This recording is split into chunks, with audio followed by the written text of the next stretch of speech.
Hello Doominators, my name is Doow, and welcome back to Civilization 5 Gods and Kings. It has been quite a while, hasn't it?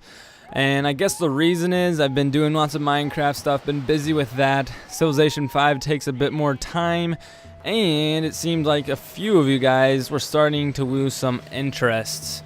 Yeah, not as many views on this series. I also think I might be losing some Civ 5 subscribers. I think a lot of those guys have kind of left. I don't know why, but we aren't going to stop continuing this series. It might take me a little bit longer just, because I'm busy with the other things, but we are going to continue this series if you are still a Doominator that has been waiting for Civ 5, but we are going to change it a little bit differently. I'm probably going to skip through more parts, meaning that I'll probably do a few turns without you really knowing, and then I will come back and kind of tell you what happened. The reason for this is because very soon, if you haven't heard, Civilization 5 is coming out with a new expansion pack called the Brave New World. Yeah, that's right. The Brave New World. It's a new expansion pack. I believe it's coming out around summertime, if I'm right. And this is pretty much going to be a lot like Gods and Kings expansion. It's a big expansion. They're adding 9 new civilizations. And it's like, can you really add 9 more? Which ones are you missing? Of course, there are a lot of civilizations, but I mean, they have a lot, especially with the Gods and Kings. And this, I think, is crazy because I haven't even explored everything in the Gods and Kings expansion yet because that was such a big one. I'm just getting used to that, and now they're going to add a new one on me. So I thought I would tell you a couple of the new things before we get started with this Let's Play. As I said, there's 9 new civilizations. 3 that we know of right now are Poland, Assyria, and Brazil. Very cool. There are some new wonders, 8 new wonders. There's about 10 new units. And then the new game features, if you remember, the new game features of Gods and Kings was like the religion and the espionage. This time they're adding some littler things, but they have a lot of things, but they're littler. Like last time it was 2 big things. This time they're adding little things like World Congress. I'm not exactly sure how that'll play out, but it's not huge. Trade routes, that's just, a separate little sea and land routes will be separate, I guess is what I meant. So that'll be a little new. Tourism and Great Works, not exactly sure what that is. Great Works, new artifact, Great Works slots, cultural pressure, ideology, social policies, some new stuff in that. Some new trees, I guess. Technology, trading, maybe. Some city-states added, maybe. And so, yeah, we don't really know a ton about what these things are going to look like, but there are some new things coming. So what I'm going to do is I'm going to try to finish this Let's Play before the new one comes out. So I'll check it out. I think it looks good and something worth to do that you guys will enjoy, definitely tell me in the comments if you think you want me to play this new expansion when it comes out. But if it looks good, I will start a new Let's Play probably at the summer because I'll have more time then. So we need to finish this Let's Play up before that time comes. So what I'm going to do, as I was saying, is skip through a little bit more, show you the exciting parts, kind of summarize it up so we can, quickly get through this thing. Alright, without any further ado, let's get started. So if you remember, we were grouping up our men to attack Edinburgh. And we are still going to do that.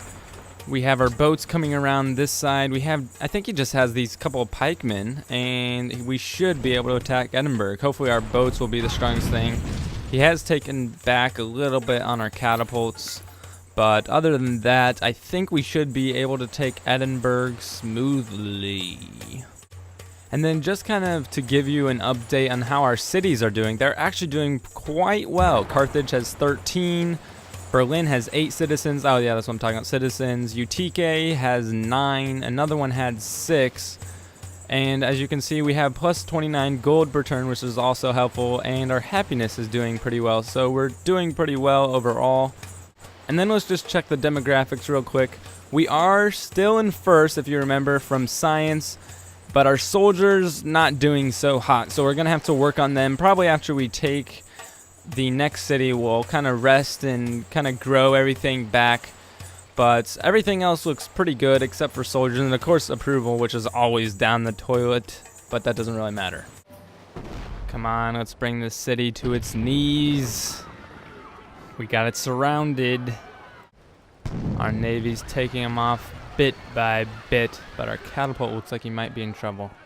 We might want him to go into the water, or to just back away, because this guy could hurt him pretty badly. Or we go just stay here and take him out. Only hit him like 15, which isn't very good, but I think he'll last, unless Edinburgh tries to hit him as well. He has a couple of bowmen too we have to be careful of. Minus 17. Oh no, they didn't. I can explain. I took Edinburgh all the way down to like maybe 10 health left with my boats, and then old Swedish guy thinks he can come up and just steal it from me, and that's what he did.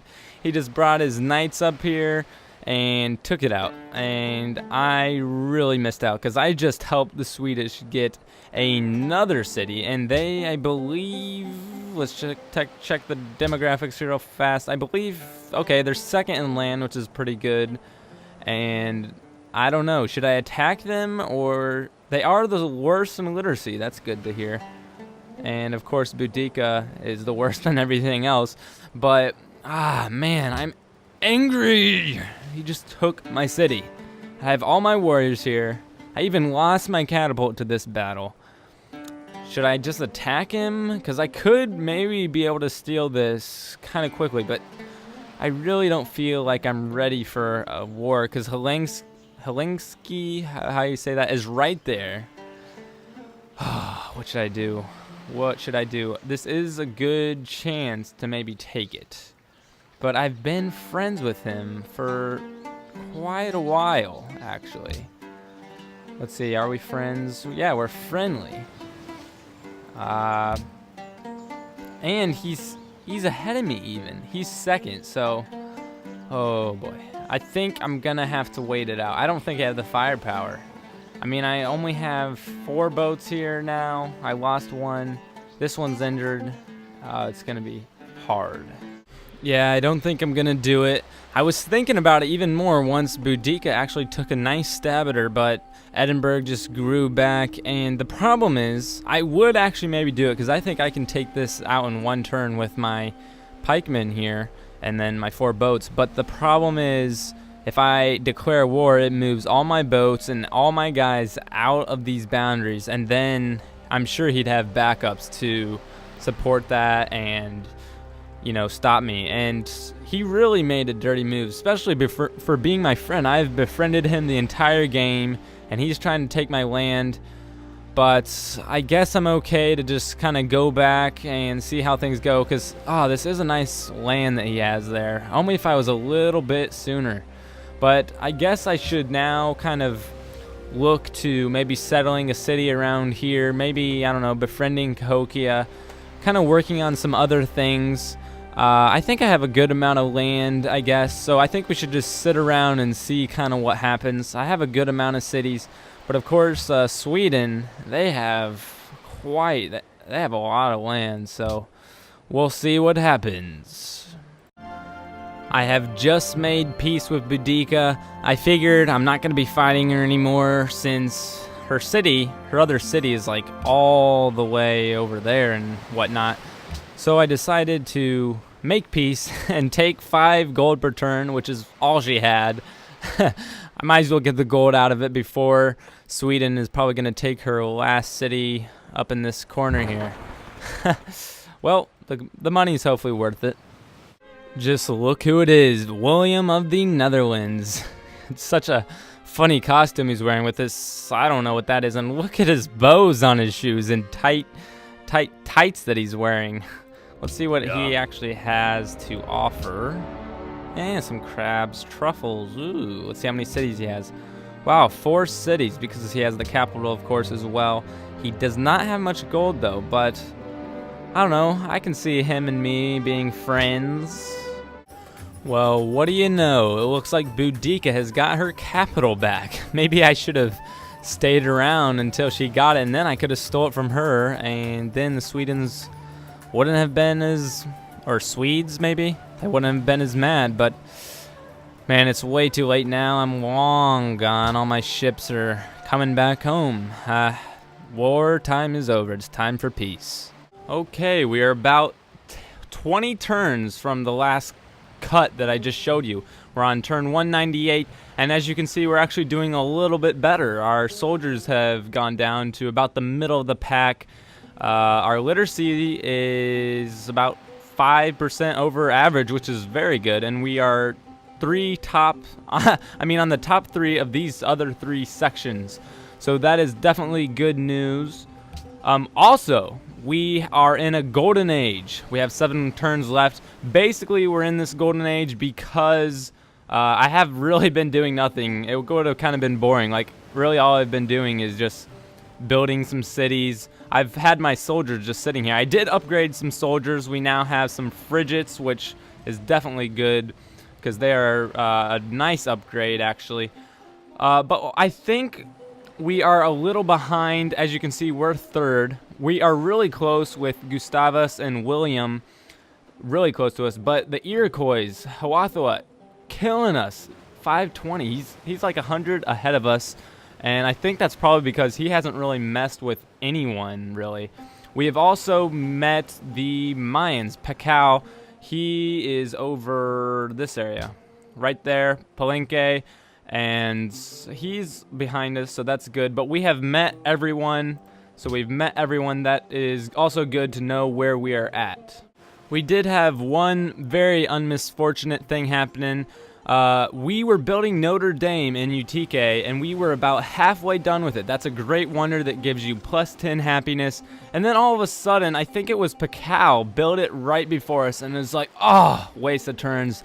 But we are doing pretty well on happiness, so I think I'm going to maybe settle a new city. Yeah, I think we have room for that. But first, let's look at what we have done in the research side. I think I have gotten these 3 texts, which were pretty easy to get, which have helped us with our armies and things like that.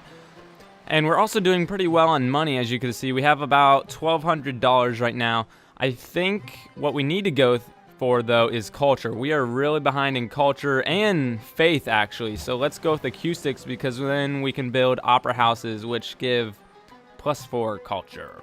Let's see. Our spy is in the middle of rigging an election in Cahokia. And the reason I put the spy there was because we couldn't put our spy in any other city because we have more research than anybody, so he couldn't steal anything. But we can hopefully get Cahokia to be on our side. I think we're going to want to put our city over here, where we took a city from. Germany, I think, had a city over here, so that's probably a good place. It's the most open area that we have. So I think we're going to have to go down to Munich because Berlin is not annexed. It's not annexed. So this one, let's purchase a settler. $500. As you see, we have 13, now 869. Are you kidding me? What do you think you're doing, Hiawatha? You have enough land already. Look at all this. Yeah, that is definitely not happening. So it's a good thing that we have our settler over here. Let's bring him. I think that's a good spot right there, actually. Hopefully they do not build, the Iroquois don't build right there. That would really make me mad. Oh, and look, they got a knight down here. They better not be messing with my Cahokia because we're almost allies. Oh yeah, look what we got here. The first musketmen. These are definitely going to help us in war. Okay, so what are we going to produce next? The ironworks looks like a great wonder. Production +8, plus a little culture bonus. That looks like a nice one for Carthage. Ah, välkommen.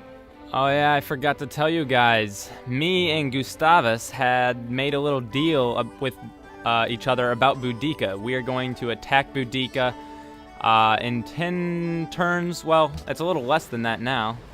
But I thought it would be a good idea because he asked me to attack them, and I thought, Hey, well, you guys can do the hard work. I'll just come in with some boats, which is easy, shoot at Edinburgh, and then maybe I can sneak in my musketmen to take the city, and I would be happy with that. Let's see if we can trade something away, because we have some extra resources. We got some extra whales, marble, and I doubt he'll give this to us because it looks like he only has one, maybe? Yeah, see? How about you? Μέλημα. We got some pearls. I don't have pearls, do I? I don't think so. Let's give you some whales. Nice. Got some extra happiness out of that. Nice. Let's start getting our boats in position to attack Boudica. Should be in about 5 turns or so, I think. Let's even have our trek bucket. Come on over. Tree bucket, trek bucket. Oh, that's hard to pronounce. Finally, we can adopt a policy. And wow, we seem to be so far behind on the social policies. All we finished is liberty. And let's see, we were working on commerce last. This one gives us some more gold, or purchases gold in city. Purchasing stuff in cities is cheaper, and it gives us science for mints, market bank, and stock exchange, which we have like none. But so that might be a good thing to do later because we'll get those buildings later on. This one gives us plus movement, plus icing. It gives us a great admiral even. And what's this give? Plus 3 production in all coastal cities. That might be a great one because I think all of our cities are coastal, aren't they? Yeah, so that would be awesome. So I think we should just go 1, 2, get that like that. So we might as well go with this, get some sweet naval stuff since we have tons of naval stuff. So we get our next policy in about 30 turns. So that will definitely be useful for more production. Oh, just beat them to the spot. They're going to be mad now. They were just about to go there, I am sure. But we're going to get the spot before you. Sorry, Iroquois. There we go. We settled a city. What's it called? Gades. Huh. Never heard of that city before. Okay, let's add some stuff to its queue, such as shrine, granary, workshop, library, market. Sounds good for now. UTK. Let's start on a wonder. The Himeji Castle. I think that I'm pronouncing that right. This gives us some culture, some great engineer points, and some strength when we're fighting in our own territory, and it gives us a free castle, which is a win-win there. Alright, Doominators, I hope you enjoyed this episode. Hopefully we will be getting a move on this series and get it complete and get a little battle on the way. I think things are going pretty well. As you see, we just have gone into 2nd place. Doow out.